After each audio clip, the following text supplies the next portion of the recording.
So with 6 months under my belt, 40,000 miles on the truck, 190 tanks full of gas, I found my way from the rivers of Maine down to the Everglades, out to California, and then back down to Texas for a month, where I went to the Mexican border and checked out the comings and goings for a while. But at this point in the game, I didn't really have any direction. I didn't know which way I was going to head. So I found my way towards the Arizona and Nevada area. I was trying to duck the cold of the winter, and I didn't want to put on socks. So to Arizona and Nevada I went. The first place I stopped was Lake Mead. And something about Lake Mead I had no idea about was there's a lot of bighorn sheep there. And I love bighorn sheep. I hadn't seen them since Wyoming or Colorado. But the only way I could get any footage of a bighorn was with an incredibly long telescopic lens. And it was a fleeting view. But we're going to put a pin in that because we'll come back to them later. So one morning I wake up in Area 51 and I get a text from my father. That's me passing my father a barbell right there. And the text said, "Hey, why don't you go check out Lovelock Cave in Nevada?" And I thought to myself, well, that's a great idea. I had already done a video recently on giants in America and around the world, and Lovelock Cave was in there, but I had never actually been to Lovelock Cave. So, quickly, I turned the wheels, hit the gas, and headed to Lovelock.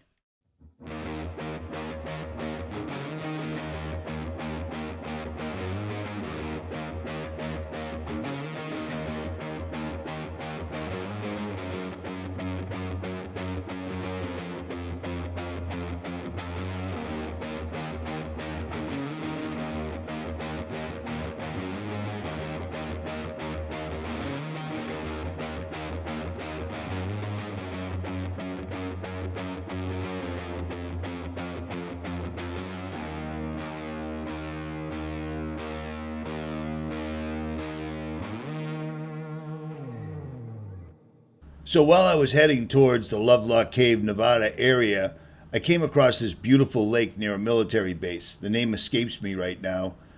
But I was taking pictures, getting footage, etc., and I started poking around as I'm known to do, and I came across what appeared to be bighorn scat, or at least that's what I thought it was. So I started investigating, and I started climbing upwards and upwards and upwards. And I had a camera with a long lens on it, so I started looking around. Ooh, these scrambles are no joke. And after climbing up quite a distance, I realized there was a whole herd of bighorns looking straight down at me. So what do? I head straight up there, or I try to at least.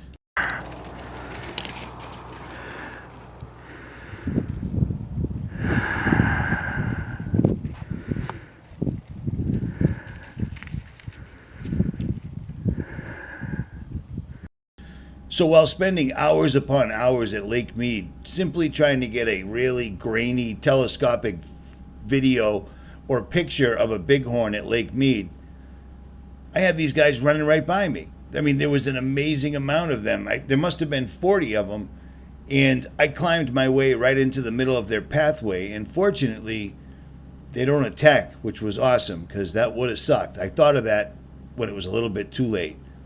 But for those that love things like this, I'm going to give you a good 3 minutes of nothing but bighorns. And you can skip it if you want to, but we'll get to Lovelock Lake right after, I promise.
So that was totally unexpected, but it was phenomenal for me because I was literally looking for bighorns and had no clue you could even find them in such abundance in Nevada.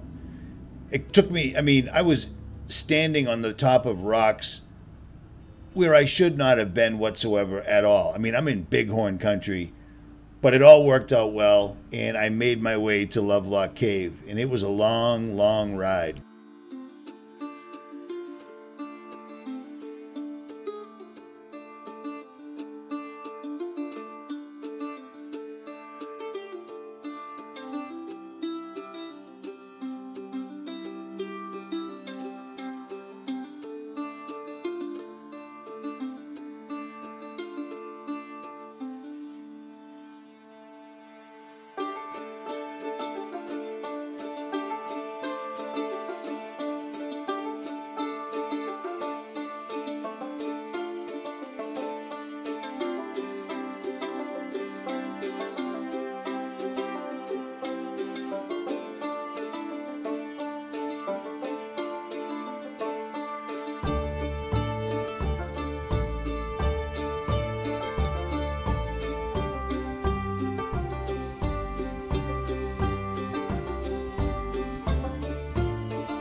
So after driving through the desert, making my way to the town of Lovelock, Nevada, the weather was terrible. It was raining, snowing, and unseasonably cold for being in Nevada, but it is what it is. I finally made my way to the town of Lovelock, and when you drive off the interstate, you simply take a left, and there's a McDonald's right there, and that will bring you to the back road, which takes you out onto a dirt road of about 12 miles. So you just head out into the desert for about 12 miles, and then you eventually find your way to the cave. Now, the cave has collapsed or been imploded. It's hard to tell. It's hard to tell what story's true. But the cave is still there, but nothing like it used to be. But it was amazing to me to see this. In 1929, UC Berkey did an archaeological dig on this exact site, and then sometime after that, the cave allegedly caved in. But the cave is still there, but just nothing like it used to be. When you go to this area, this is what you're looking at. For miles and miles and miles, you're looking at mountain ranges surrounded by wide open desert in every direction. So for them to have this cave as their place to ward off enemies, bring captured Indians, cannibalize them, etc., militarily speaking, it was a good spot. I'm standing right under the entrance of the cave, and this is what you can see in all directions.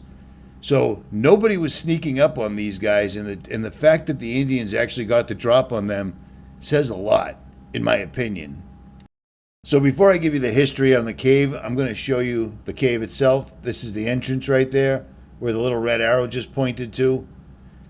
And then I'm going to show you the view as if you were standing inside the cave and looking out. You can see my truck down on the bottom right side, and then the rock outline for where the mountain used to be until it caved in or collapsed or whatever actually happened to it. But it's a large area, and it's like a natural fortress in the middle of the desert, which is very smart on behalf of the man-eating, cannibal, red-haired giants that live there. That's the cave itself, the mountain the cave was in, and apparently the front side was either collapsed or collapsed on its own. Sounds kind of shady to me, but, is what it is. This entire thing ruins the theory of evolution, but what are you going to do? But that's it right there. That big broken mountain was the cave. You can still go inside the cave, don't get me wrong. Actually, let's do that. I'm going to bring you got to hike up the front of this mountain to get to the entrance of the cave, and I'm going to bring you right inside the cave and show it to you from many angles. How's that? And then after the fact, I'll tell you the history, and then show you the actual proof that UC Berkey actually called these things giants as well. So it isn't just some myth. These were giants. just like the Paiute said they were. So like I said, to get up there, you got to walk up a path to get into the entrance, which I put a red circle around. And there's a pathway that goes from left to right, from the entrance all the way down to the side. And there's a very thin goat path, basically, or a bighorn sheep path that you need to climb up in order to get there. So that's what I did. I got to the cave late in the day, so I did an initial walkthrough with a Canon EOS R5 with a 15 to 35 millimeter lens on it. And then I returned the following morning and did it again with a GoPro. So you're going to be able to see both vantage points, because I covered this mountain pretty much like no one else that I know of, because I've never seen footage like this. So you're probably going to enjoy it. But this entire mountain, this entire discovery is kind of batshit. And I say that because bat guano was an improbable boom commodity around the turn of the last century. They used bat guano for fuel, like we use propane now. You know what I'm saying? It was an important ingredient in fertilizer before artificial nitrogen fixation had been invented. And every bat cave became the center of a burst of mining activity, and Nevada's Lovelock Cave was no exception. In their excavations, the miners encountered Native American artifacts, which they largely discarded in a heap outside the cave. Only when the artifacts started to hinder the operation did professional archaeologists come involved in excavating the cave properly. Unsurprisingly, the mining had seriously damaged the archaeological record of this site, and as word got out that artifacts had been found, looters added to the destruction. Later, archaeologists even referred to their work as a salvage operation, which is sad. Still, much information was recovered, and the Lovelock Cave remains one of the best documented archaeological sites in the Great Basin in Nevada to this day. Now, I gleaned this information from Atlas Obscura. I don't go to Wikipedia, because Wikipedia pushes all the Rockefellers, Rothschilds, etc., their beliefs. They want you to believe in evolution, and yet there's literally proof, positive, of giants all over the United States, all over the world. And in this video right here, not only do I cover it, but I give you the link so you can check it yourself. Things like this. I've saved and linked the University of California, Berkeley's digital collections, and they have a long, detailed write-up on Lovelock Cave from 1929. Subject, Paiute Indians, Antiquities. The only problem is the Paiute said that these people had nothing in the world to do with them, and the fact that many of them were found with double rows of teeth, meaning they had 2 rows of teeth and 6 fingers and 6 toes on every hand. Okay? These guys documented that right here, and it's still here to this day, as well as Abraham Lincoln. Fragments of notes regarding Niagara Falls where he speaks about giants in pretty good detail. You know what I'm saying? It wasn't a secret. It only became a secret because giants ended up in the news constantly when people were out plowing their fields and discovering that they had 8, 9, and 10 foot tall skeletons in their fields buried inside large mounds. Well, that all changed in like 1947. You never saw another write-up. But like I said, in this video right here, I documented all of this. And I'm saying all of it. Everything is right here. All the information, all the proof you could possibly need. But this proof goes against evolution. Because if evolution were real, which is still only a theory, but people think it's completely real, we wouldn't be getting larger. You know what I mean? If we were evolving, we weren't giants and then got smaller. So it is what it is. At any rate, back to the video. Okay, so Lovelock Cave overlooks the Humboldt Sink, where the landlocked Humboldt River ends. It is still a wetland. Even now, it will form Humboldt Lake in wet years, and the area would have provided abundant resources for early indigenous people. The PAIUTEs, a Native American tribe in Nevada, passed down a story orally of a race of giant red-haired, quote-unquote, barbarians called the 𝗙𝗲𝗃. The story goes the giant race were defeated at Lovelock Cave and that perhaps some of the artifacts uncovered there were connected to the ancient people. What they meant was the people that were farming the bat guano literally found the bones, found the skulls, etc., and so did the guys from UC Berkey, and they called them giants because they were giants, and they had 6 fingers and 6 toes. Now, I've run into that in petroglyphs all over the deserts of Moab, all in the surrounding areas. And I'll tell you something. If somebody went through the trouble of carving this, I'm on a mountainside, and it just started hailing like you read about. This is not the place to be currently.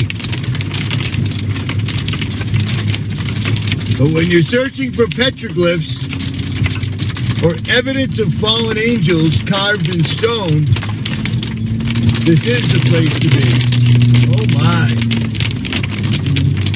They're actual pictographs that I'm standing in front of, petroglyphs that are located in the deserts of Arizona and Moab. And I can't help but notice that even back in these times, these people went through all the trouble of drawing these things while they were trying to feed themselves, clothe themselves, protect themselves from other tribes, so forth and so on. But if you notice in this video, 1, 2, 3, 4, 5, and then right next to it is a larger foot with 1, 2, 3, 4, 5, 6 toes. Now, I go on to tell you in this video that it isn't just one time. It's 3 separate times on this pictograph, or petroglyph, whatever you'd like to call it. But these things are scattered all over the country. And this is one that I found in the middle of the desert. It shows a woman giving birth, apparently, next to what appears to be a giant. Do you see what I'm saying? And I think they went through all the trouble to make 2 separate feet. One's drastically larger and different. One's got 5, the other's got 6. These people were trying to warn us. That's why you carve things in stone. I'm sure they were all well aware of the great flood that came and washed everything away. Well, you can't really wash rocks away. No, you can't. But what you can do is change history and rewrite history, and that's exactly what they've done. Because in our lifetime alone, black holes went from being something theoretical to being completely proven. Evolution went from a theory to being completely proven. The Big Bang went from a theory to being completely proven, even though none of them were proven. They simply rewrote it, which is what they're doing. And now with the advent of computers, tablets, cell phones, texting, etc., it's even easier now because they can change any answer to match any answer that they happen to need at the time. I myself have spent the last 11 years going out and trying to find these things out for myself. I've found numerous petroglyphs. Unfortunately, that computer with all my really good footage on it got stolen, which is why I had to download from an older video I did years back. But I've gone out into the deserts, I've talked to the Native Americans, I've listened to their stories, and I've looked at their carvings. Why in the world would you spend all the time, energy, and effort to sit down and carve 2 feet in stone, one small, one large, one with 5 toes, and one with 6, if none of this were true in any way whatsoever at all? The burial mounds for Native Americans are all over the United States of America. And when they were uncovered, they discovered that there were things like 4-foot-tall battle axes made out of the most high-quality copper and bronze of the time. We're talking 99.1% pure copper, stuff that we can't find to this day. And yet these guys found it no problem whatsoever at all. So believe what you want. I mean, we live in a world where our officials completely and totally lie to us for their gain at all times. People vote for politicians knowing for a fact that they are lying to them, but they've only got 1 or 2 guys to choose from. So what are you going to do? The lesser of 2 evils. Well, how's that working out for us right now? We're literally watching our country crumble around us as everyone just keeps going on, playing video games, worrying about sporting events, and complaining about prices rising, while they continue to print more dollar bills that are based on absolutely nothing, and our country is being invaded by illegals. But on that, I will, at this time, digress. I'll leave the rest of this footage. You can watch it yourself. There'll be links to the video I talked about that literally shows all the proof that you need that there were giants in these days. Proof from an ex-president, proof from a college, proof from the people that actually lived through it.